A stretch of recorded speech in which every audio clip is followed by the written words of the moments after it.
And good evening, everyone. We're just so glad that as many of you as were able to join us tonight for our special International Women's Day edition of the AFB Leadership Talk.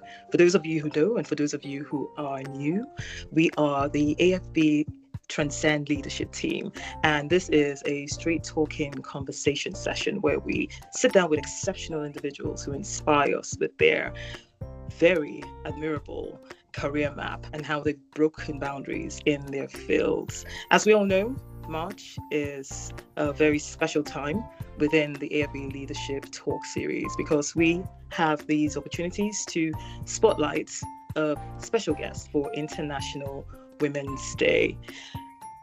IWD obviously calls us out to not just celebrate achievements by women, but also to examine who holds up our systems, who it is that influences the systems that define our futures. And with her career and her achievements, Dr. Hayatun Selim is a concrete example of what IWD often calls for women in leadership to not just be present in the room, but to lead the system. Today, we have the pleasure of hosting Dr. Hayatun Selim, CBE, who is a UK science and engineering leader that has served as the CEO of the Royal Academy of Engineering from January 2018 until December 2025. And as the CEO, she led the UK's most influential engineering institution as the first woman who served in that role, and her career, her path, her journey has transitioned from a stellar beginning in biomedical research into engineering policy, strategy, and leadership. Dr. Selim has held notable appointments with the Royal Academy of Engineering, also with the House of Commons as a government specialist advisor and a committee specialist to the Science and Technology Select Committee. She has also been awarded no less than 8 honorary doctorates. I hope I've counted those well. 3 honorary fellowships, and was made a Commander of the Order of the British Empire in 2019 for her services to international engineering. Beyond the Academy, she has led major UK innovation and engineering bodies, including the Queen Elizabeth Prize for Engineering, and is a trustee for Mission 44, while continuing to remain a prominent advocate for diversity, inclusion, and representation in engineering and in STEM. I could honestly just go on and on about her work in the intersection of engineering, public policy, and international development. But it truly underlines the theme of today's AFB Leadership Talk, which is Give to Gain. And we are just so glad that you could join us. My name is Emo Para. I'd like to welcome Dr. Hayatun to today's talk. Hello, Dr. Hayatun. Hello, thank you so much for having me. Always glad to have this opportunity to speak to you. I'm obviously a fangirl. I mean, I just every time I look into your career and your path, I just keep thinking, oh my goodness, this woman. It's just the Instagram version, like all the selected highlights. There's lots of other bits that aren't so exciting, but thank you. Needs to be done, and that is just so admirable. Dr. Hayatun, I know that I've talked through, like you say, the selected highlights of your journey, but I'm sure that you did not start out aiming to lead one of the most influential engineering institutions. What was it that, when you look upon your career, when did you realize that you were not just working in engineering, but you were starting to shape the policy? Wow, Emma, thank you so much, and thank you to wonderful friends at AFBE. I'm a huge fan of AFB, and I'm very delighted to be here with you all. I think like all careers, when you look in the rearview mirror, you can construct a story that sounds sensible, but actually when you're taking step by step, there isn't necessarily that kind of logical pathway. So you're right, I started off in cancer research, expecting to stay there for the rest of my career, but unfortunately I developed very severe chemical sensitivities, and so that turned out not to be a very good plan. And then I drifted into the world of science engineering policy, so advising policymakers about how to draw on technical expertise to inform the decisions that they're taking on all kinds of policy issues. And from there, I went on to focus on international development. So I did some work on the use of UK science and engineering in international development policy. And from there landed back at the academy, having been there briefly earlier in my career. And I was focused initially on building international partnerships and making sure that we had great relationships with sister academies around the world, supporting our engineering colleagues, sisters and brothers in sub-Saharan Africa, working to try to make sure that we had opportunities to draw from international learnings in the UK's engineering community. And from there, I ended up just sort of drifting into leadership roles. So I'm afraid that there was no kind of one moment where this all fell into place. I would have been astonished if you'd have told me at the start of my career that I would spend 21 years working at the Royal Academy of Engineering, mostly because I didn't know what engineering was, and I certainly wouldn't have heard of the Royal Academy of Engineering.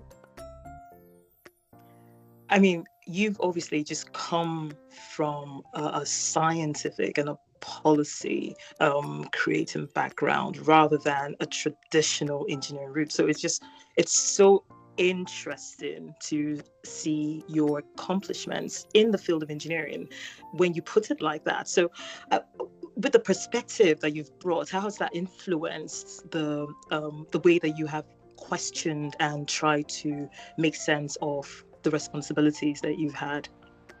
Yeah, I think it is very interesting to always look at sort of your professional hinterland, or whatever it was that shaped you, that you bring into your career. So starting out in biochemistry, I think gave me a slightly different angle when I moved into the world of engineering. So, I want to be clear, I've never done any actual engineering. If there is one thing we weren't short of at the Royal Academy of Engineering, it was access to amazing engineers. But obviously it was a leadership role for, I guess, the engineering community. And so one of the things that I noticed, quite early in my career in engineering was that when I worked in biomedical research, we always had that sense that what we were doing was really noble. It was a cancer research organisation. We felt, gosh, we're contributing towards cancer not being such a scourge on people's lives. But when we thought about that, we just went straight from that moment of breakthrough of discovery in a lab to the point where a patient received a benefit. And we completely ignored this huge, long, arduous journey from an insight being uncovered in a lab through to people working out what to do with that in practical terms. How do you convert that into a new diagnostic tool or new therapeutic? How do you then prototype that, or how do you build the manufacturing capability to produce that at scale? How do you create the business models? How do you then create the logistics to enable that to reach patients? And when I came to engineering, I sort of had an awakening, if you like, that in a way we tell a very dishonest story about how science and research and advances in knowledge benefit our lives. What we do is we completely contract that middle piece of commercialization, translation. And as a result, we underplay the role that engineers actually fulfill in delivering societal benefit. And I thought many, many, many times about this comparison between medicine and engineering, where people are motivated to go into medicine because they want to make a difference. They think it's a high social impact career. They feel that they can improve people's lives. And it's a very human-centric profession. And all those things are true about engineering, but in the UK, they are not part of our narrative. So I think that lens definitely framed some of the ways that I work with fantastic colleagues across and beyond the academy on trying to change perceptions of engineering. And I think it was helpful that I came as a slightly outside-in, brought a slightly outside-in perspective to that. And I guess that sense that drove me to take biochemistry in the first place, that we should use whatever capabilities we have to be useful in the world, very much carried forward into the way I try to approach my roles, particularly my leadership roles at the Royal Academy of Engineering. And I've heard you say that in some of your past sort of chats and interviews about how it's important to look at what it is that we're doing, how we're solving a problem, in the optimism that we bring to these decisions. So for you, when you are influencing, when you are wondering about how to bring power to making those changes in the way that people think, how has it been for you trying to influence from within? Very, very interesting question. I think that one of the mistakes we make is to underestimate the power we have. We think that power comes with job titles. But honestly, when we look around our working lives, our community, whether we have a faith, our church or our mosque or our sports team, or just our friendship group or our social media following or community, what you see is that lots of us are influencing other people. I think almost everybody is a leader to someone, you know, and we think that we need to get to the point where someone officially gives us permission to have power. And I'm not downplaying the fact that there are many real barriers and inequities in terms of how power is distributed and who's allowed to exercise power. But I also think that there is like a psychological trick that we can play for ourselves, whereby if we believe we are powerful, we act differently, and that in turn creates followership, creates trust in us. It creates a cycle whereby then we become more influential. And so I think someone needs to mute.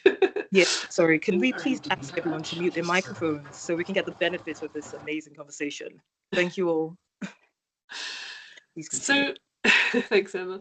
So when I look back, I can see that even quite early on in my career, and I'm going to go out on a limb here and say, especially because I looked so obviously different from the people around me, people were interested in what I had to say. Now, there are downsides too to being an outlier, but I think that if we help to feel, sorry, if we can find a degree of comfort with the idea that we have the capacity to influence other people, and that we can create spaces for other people, and that we can tell other people about how their power influences us, we can create a sort of virtuous cycle here. For me, the formal point at which that power sort of surfaced to the point that I realised that it was important to pay more attention to it was probably when I started managing teams of people, and I found myself in rooms where I would suddenly think, if I don't own the power and the agency I have, I am not using my platform well. So, for example, as somebody who's always been super conscious of coming from many underrepresented groups, you know, I can kind of count them off, very mixed cultural and ethnic background. And so I've always been very conscious of sort of trying to fit in, make myself palatable. I want to be me, but I want to be the version of me that you, Emma, can feel really comfortable with. And I think it was the point at which I was starting to lead small teams that I noticed that if I'm working so hard to make you comfortable with me, I'm not thinking enough about how to create space for other people to be whatever unusual shape they might be, and to not feel that they have to knock the corners off themselves as well. I don't know if that makes sense to you. In my head, this makes sense. Absolutely. I'm seeing you say that we should own power and agency, and we should give ourselves permission to have power. Now, I really like that sort of description of how you've traversed this journey, because I'm sure that while you were with the Royal Academy of Engineering, there must have been an understanding between engineering leadership and how public policy evolves. What was that like for you?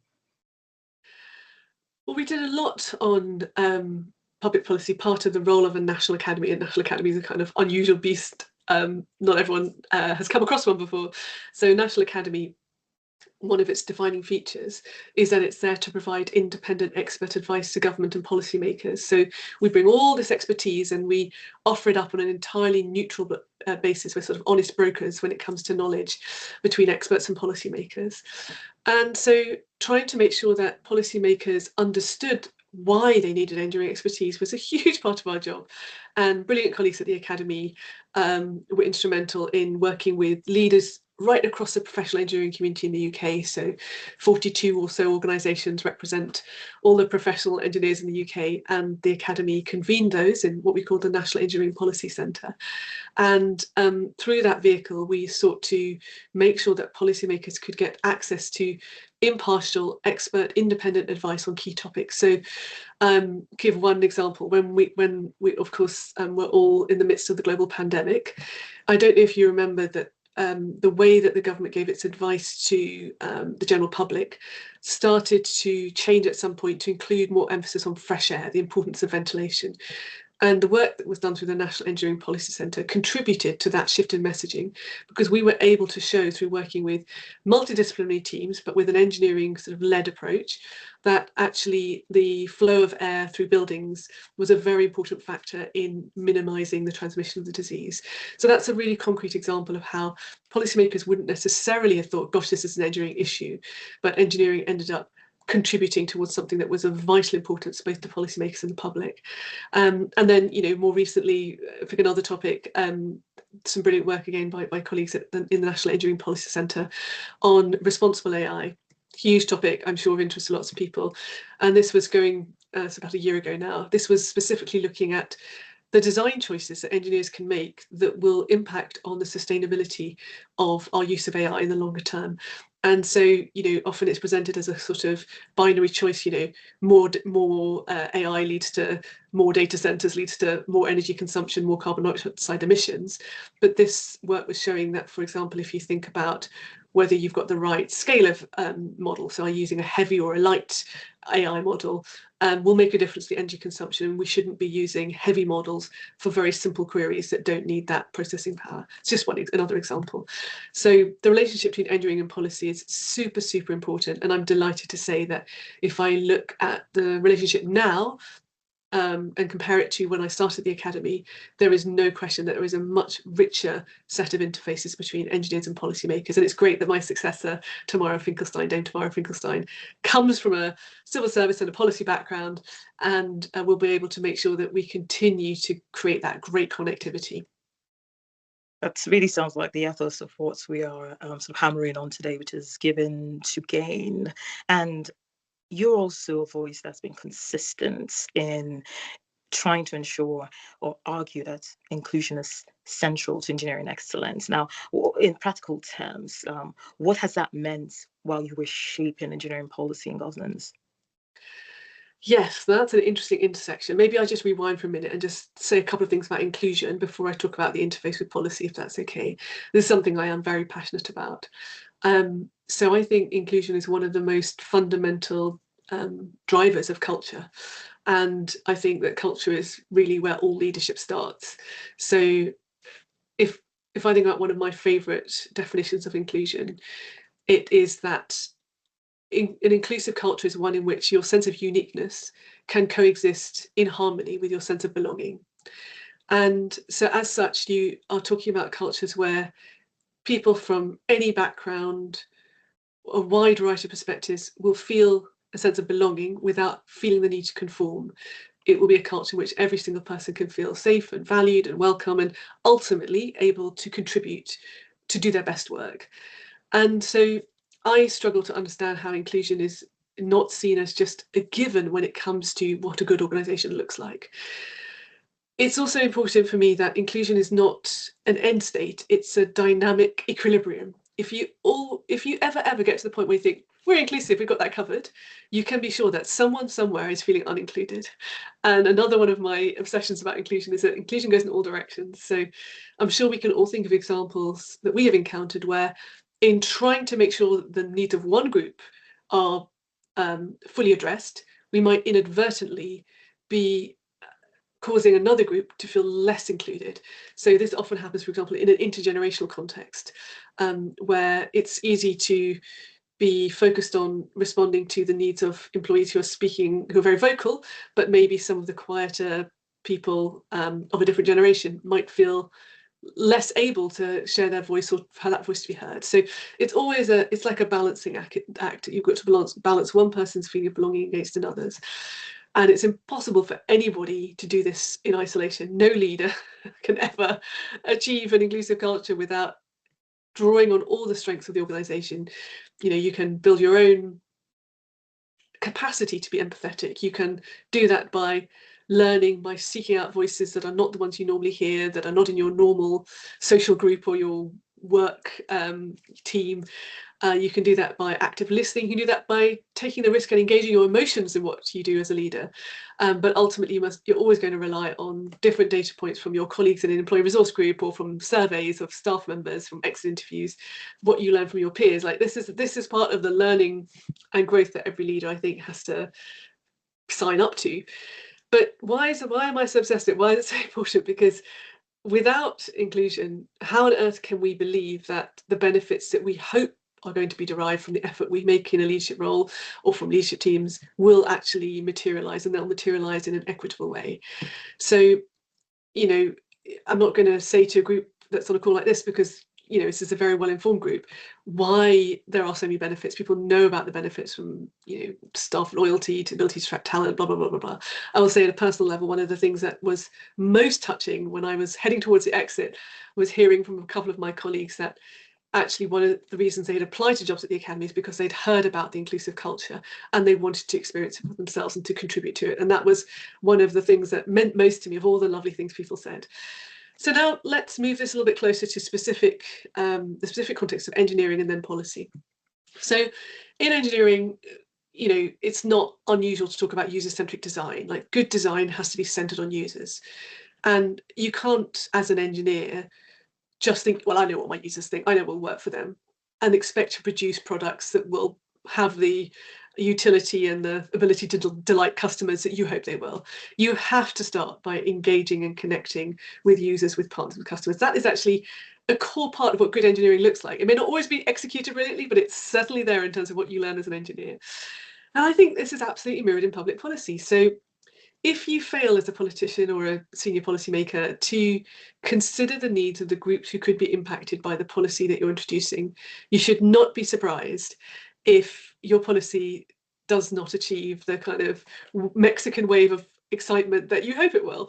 And if you go so far as to say, well, I'm not even going to worry about that group over there, I only care about this group, what you often find is that your policy doesn't achieve the intended impact. So if I make it's more specific, you think about how we've had to do a kind of huge loop on ourselves in policy to try to take a more place-based approach, because for a long time people just assumed that a policy that looked good from a sort of southeast perspective, London southeast perspective, would be good for the country. But of course that has no bearing on the life of someone in Hull or in Glasgow or in Belfast or in Swansea. You have to make the effort to understand people's interaction, people's needs, people's preferences, people's fears, if you want to be effective in public policy. And then my last point here is, I would love us to also look for the opportunities for engineering to support policymakers to be more inclusive. So, you think about the incredible advances.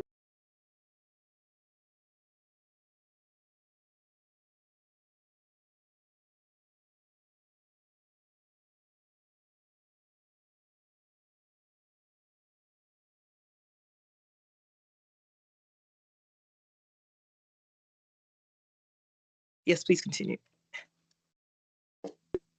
Oh, sorry about that. I'll just make the last point really quickly about digital twins. Maybe that's because my answer was too long. Sorry about that. So digital twins. If you think about the ability for digital models to help you ahead of time think about who will be impacted by a particular policy. So to build a digital model that will help you think through if you're going to make that tax change, or you're going to choose this type of opportunity for procurement, what are the consequences for different groups? I would love to see digital technology supporting that process in a more sophisticated way. Immersive technologies, the ability for using immersive techniques, so kind of gamification or just use of VR and virtual reality and augmented reality, to help build empathy between policymakers and different groups that policymakers are supposed to be serving. So sorry, it was a long answer, but a big question. No, absolutely. It's the necessary focus is on who engineering serves, isn't it? So at the end of the day, yes, having that relational attachment to public policy making, that's just key. That it doesn't make sense otherwise. The products just are not useful otherwise. Even taking that into how International Women's Day is always, even more increasingly focused on intersectionality. How do you think that organizations, including institutions like the Royal Academy of Engineering, can recognize that women's experiences are not the same, and why does this matter for leadership decisions? Yeah, another big question, Emma.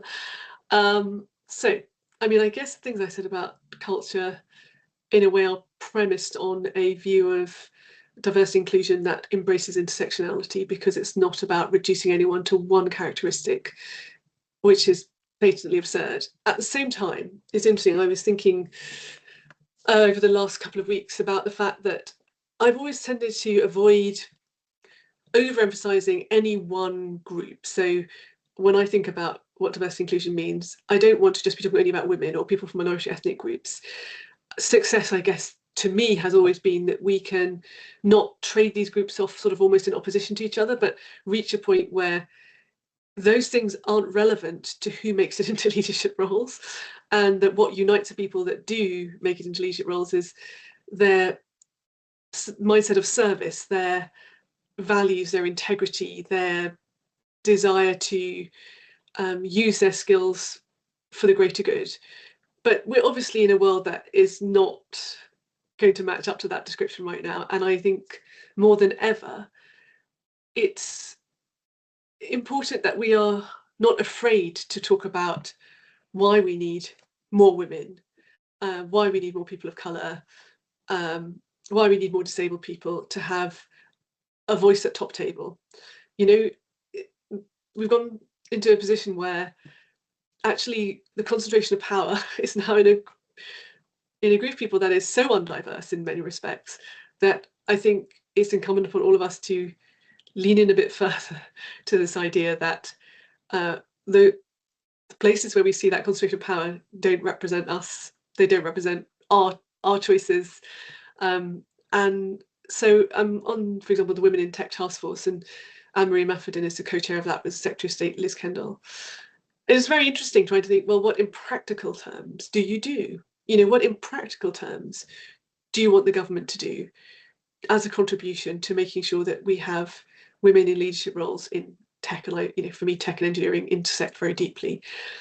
I've always believed that people who are building the world around us, as engineers and technologists are, people who are shaping the choices that we will have as citizens, need to be more inclusive, need to be more representative of the societies that they serve. It's a completely inappropriate disconnect to have if we have a highly unrepresentative group of people making decisions about the products, services, infrastructure, physical and digital, that will frame our lives.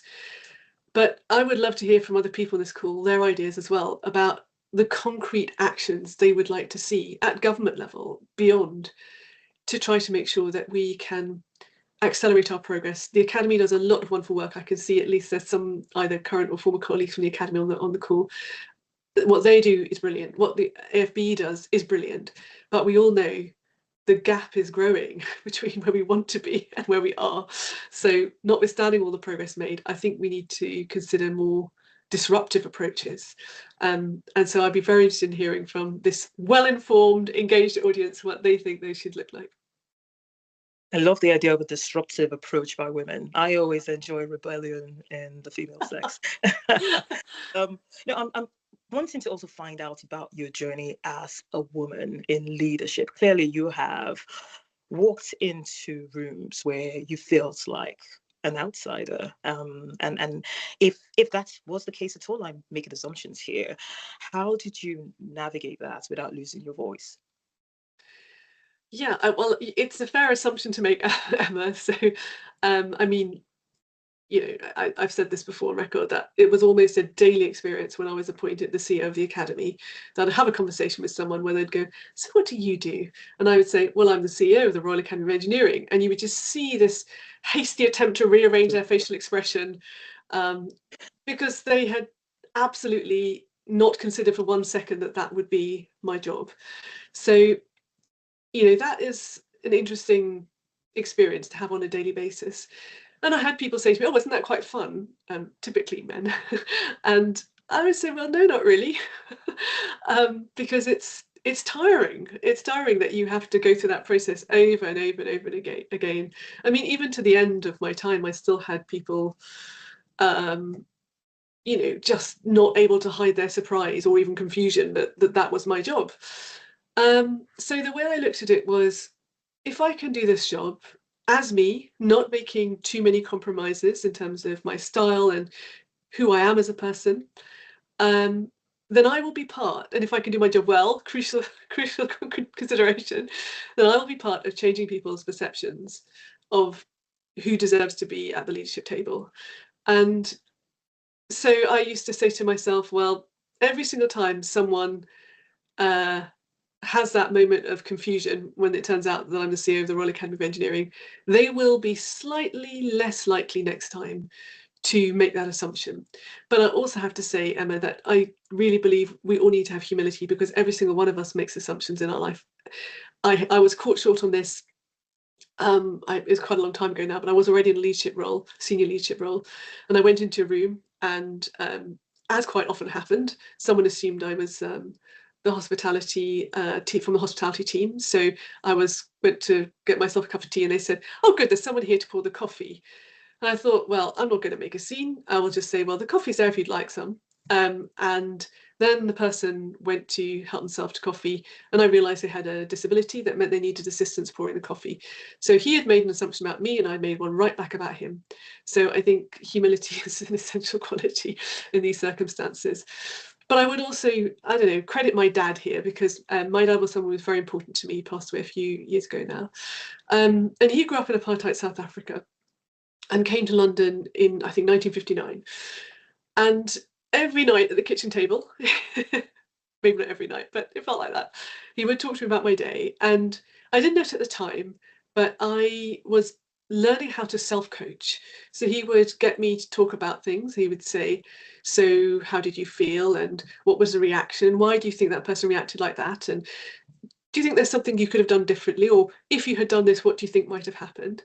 And he really, really instilled in me this sense of self-reflection, self-improvement, and taking responsibility. So not to look around yourself and criticize and blame others for what you're experiencing, to remember that you can always control your response, maybe not in the moment when something else upsetting happens, but over time you can almost have a dialogue with yourself about how you're reacting and whether it's your choice to react like that.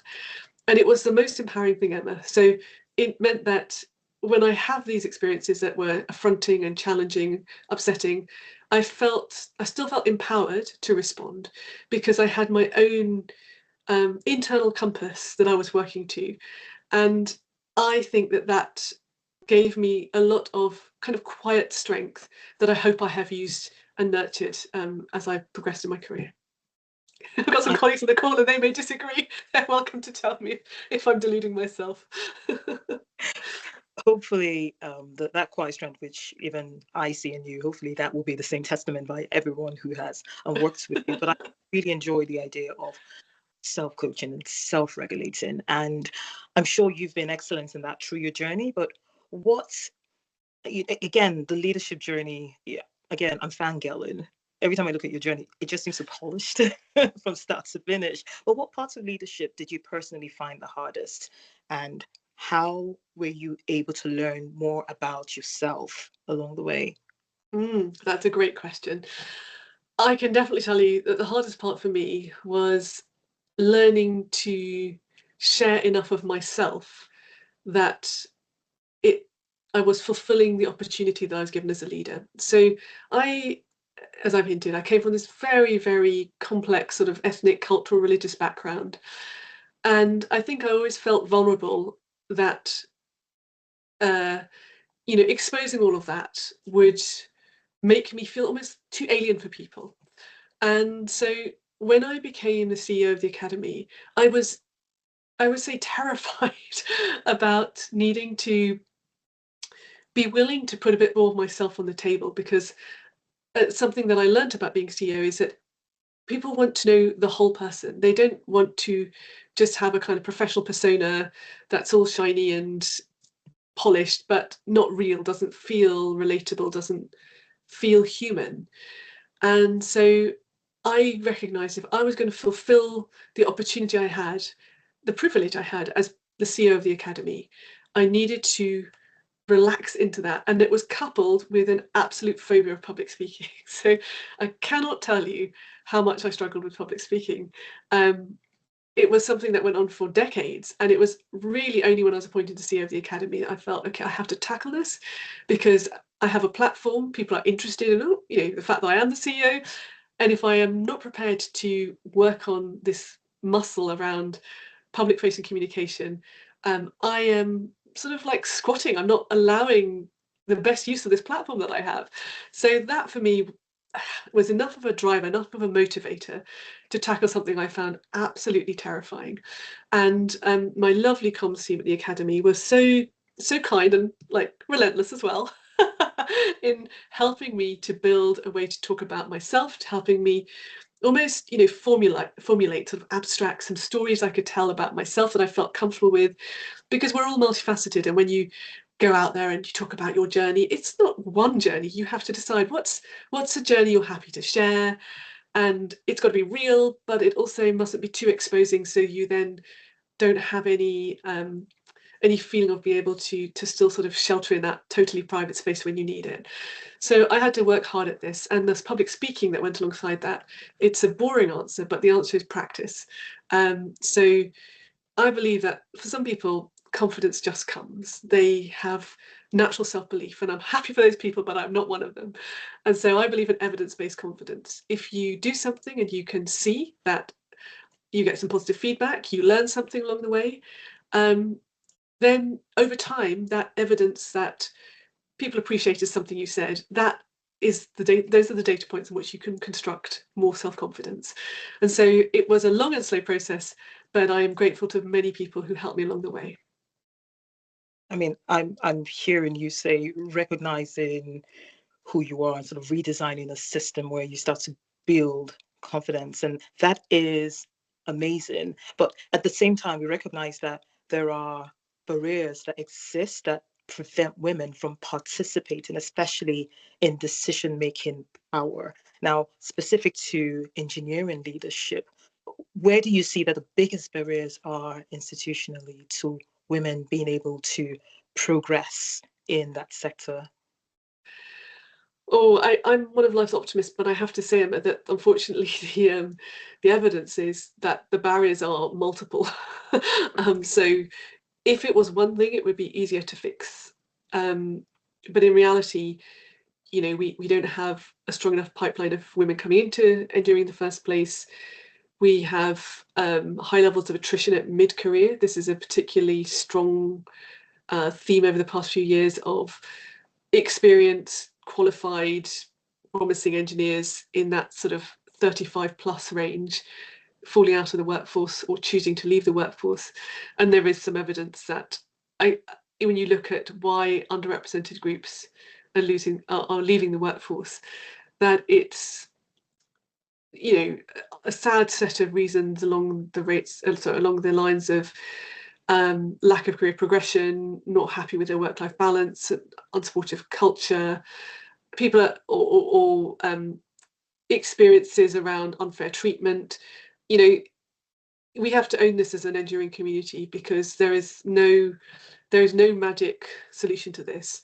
All the points that we talked about at the start around how you build healthy cultures and the importance of having diverse teams contributing to creative thinking, to solving the biggest problems that we're facing, enabling us to be innovative and serving all of society. All of those things come back into play when we talk about why do we have this challenge in terms of gender and gender progression in engineering.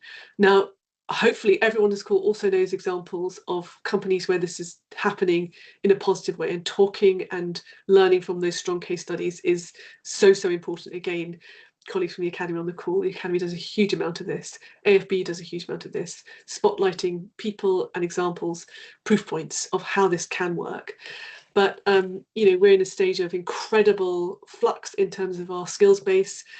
The disruption due to technology, crazy geopolitics means that whatever we were doing before, we need to revisit, because the dynamic state of what's happening in the job market means there is a lot more risk. Typically, we see that when, for example, redundancies are made, women are overrepresented, but equally there is opportunity in that, because when you have a state of disruption, sometimes you can short circuit processes. So the fact that everyone is going to be upskilling means that, whether we like it or not, we're all going to have multiple career chapters. Upskilling is going to be something we all have to think about in the course of our careers. That creates opportunities to bring people into engineering who didn't choose it when they were 14. It's absolutely absurd to think that we still have an education system where you're making decisions at 14 about which careers you're going to be able to access and which you're not.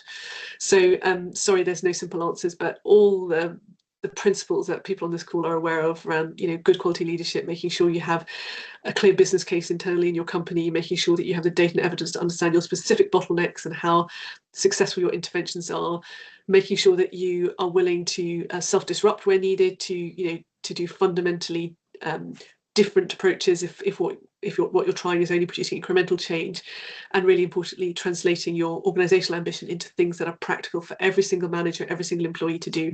These are, boring truths, but they are still truths. I think we could really go at the root of all of these issues and barriers, but there are questions from the listeners, and I think it's probably a good transition to one of them. So someone says that it would be great to hear your thoughts on how inclusion drives better decision making in an organization. I think that, if you're in any organization, you want to make decisions which are based on the most robust evidence case. You want to understand how the decision might impact your stakeholders, whether that's your staff, your employees, your customer base, your partners, your funders. So inclusion enables you to do that in a more comprehensive way than assuming you know the answers to those questions. And if you have an ongoing dialogue with these communities, you're even better placed to ask good questions in the first place. And that takes us to a question about how successive governments have lacked decision makers who have a STEM background. And that is definitely a negative in these decisions and outcomes that have been achieved. So what are your thoughts again around how we can attract more engineers and scientists into Parliament? Yeah, I completely agree with Vince on this. And I think sometimes in science and engineering, we almost have looked down on the idea that you might leave these professions to go into Parliament.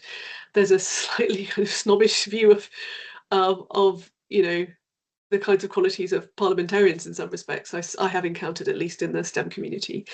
But we absolutely need to support people to take their science and engineering capital, their knowledge, their networks, their ability to navigate that expert community into different locations, and Parliament has to be one of those places. So I'm pleased that there has been an increase in the recruitment of STEM professionals or people with STEM backgrounds into the civil service, and that has been over successive governments. We've seen some progress on that. And I'm pleased as well that we now have some more prominent engineers in Parliament who are talking openly about their engineering background. So Dame Chion Wura has been doing that for many years. We have Chris MacDonald, who's a fellow of the Academy, and I think it's fantastic that people are now talking about the fact that their background is relevant to their role as a policymaker. I worked in Parliament, 2002, it feels like 100 years ago. And at that point, the people who did have science and technology backgrounds hid them.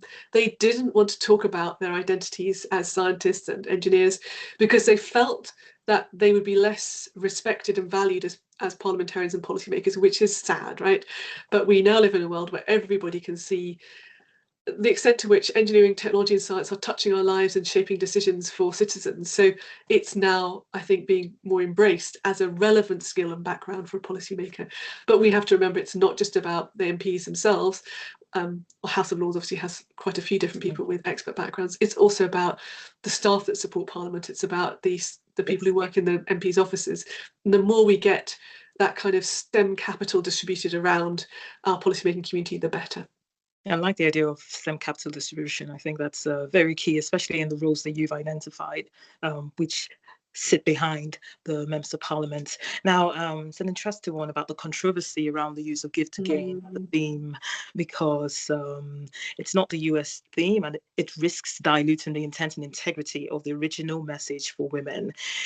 The question to you is, in moments like this, when that narrative shifts from the user-centric principle and becomes shaped by influence that don't always serve our communities, how do you keep going and stay anchored in what matters? I don't know if this is thing specific or just generally in life. Well, let's reference the fact that obviously there has been this controversy over the International Women's Day theme or strapline. My preference in life is always to focus on where we can generate positive energy. It doesn't mean denying that there are problems in the world. On the contrary, I just think that when we focus on positive energy, we can achieve more. And so in a world that is so divided, I am very happy to not sit and critique a theme, but rather to embrace the positive opportunity created by International Women's Day for a broader swathe of society to think about what issues and what opportunities there are to contribute towards enabling women to fulfill their contributions, their part in this world. You know, for me, there's so much division right now. I don't want to add to it. And I will also say that I don't necessarily think these themes matter that much. The theme of why we needed to have a day to focus on women and the role they play in the world is the one that I focus on when I think about this day. And I think that answers that. Now, because this is International Women's Day, and we have to understand the intersectionality between different categories and sort of competencies. Someone is asking about the neurodivergent and the underrepresentation in the engineering community. So as an aspect to consider in how SEND and AHCP translates into the world of work, what are your thoughts? Yeah, I mean, I'm not an expert in this area, and I think that neurodiversity has been one of the sort of later dimensions, or neurodivergence has been one of the later dimensions of diversity to be kind of explored and embraced in the kind of set of different characteristics that we consider when we talk about diversity. And there are many principles that I've talked about in relation to women or people of colour, minority ethnic groups that are just as relevant to the issue of neurodivergence and how it's embraced in the workplace. So I would simply say that we're on a process of maturing across all of these aspects, and I have found it one of the sort of the joys of being in a leadership role is having my eyes opened to different aspects of differential experience in the workplace that I would never have considered. So I'm sorry not to give you a more specific answer, but I genuinely think that it's part of this picture we're talking about, and I don't have specific expertise, so I don't want to be just throwing out opinions. That's absolutely understandable. So the last question from the audience probably ties into one of my own final questions, and this is work at the cost of family, which I've heard you say again and again that you do not believe in, because the people who love you know that you do your best when you are out contributing to society and coming back with all the love in your heart to give them. So someone's asked about the examples. So if you have any examples on how to reward parenting responsibilities for women who ensure that they can still progress in their careers. Yeah, so I think that's asking from the perspective of the employer. And I think that probably the single most useful thing an employer can do is flexibility and creating less of a differential between the people who are impacted by maternity leave and shared parental leave and those who aren't. So what do I mean by this in practice? Well, obviously parental leave policies matter. So, you know, if you work in SME, this is a difficult thing to do, and I think it's important that we are honest about that. But if you work in a large organisation, it ought to be possible to have progressive parental leave policies that start to equalise the impacts across men and women who are impacted by parental and indeed caring responsibilities. So that's, you know, kind of hygiene level. And then I think that one of the biggest things has been flexibility, the idea that you can work from home without it necessarily detracting from your ability to do a great job for the organisation, the ability to do different hours. And, you know, in the senior leadership team that we had at the academy, I had, I think, 3 colleagues at different phases, 4 colleagues at different phases, who were on different part-time working splits, or at least 4. And only one of those was because of parenting reasons rather. The others had personal reasons why they wanted to work different hours. And to me, that is a sign of progress, where this idea of you're choosing a different working pattern does not get so specifically tied to parental responsibilities. And I think that, you know, it is to me astonishing that there are still people who believe that if you're an employer, doing anything other than embracing the fact that you have people who want to be active parents and want to be active employees, you know, is a great thing, a great opportunity for the organisation. It astonishes me that there's anybody that doesn't think that's a win for the organisation. But of course, we know the reality isn't that for everybody. But if someone is really having a bad experience about their parenting responsibilities impacting on their work, I would strongly suggest you look at other organisations, because I know many people for whom having children is no barrier to having a great career. And as you said, Emma, I have personally experienced the fact that I have progressed more in my career, I have been better at my jobs because I have a family, and my family recognise the importance of me having meaningful work to be a better parent. So it doesn't mean it's a bed of roses for everybody all the time, but I do believe that in this day and age it's possible to find employers where that will be a reality.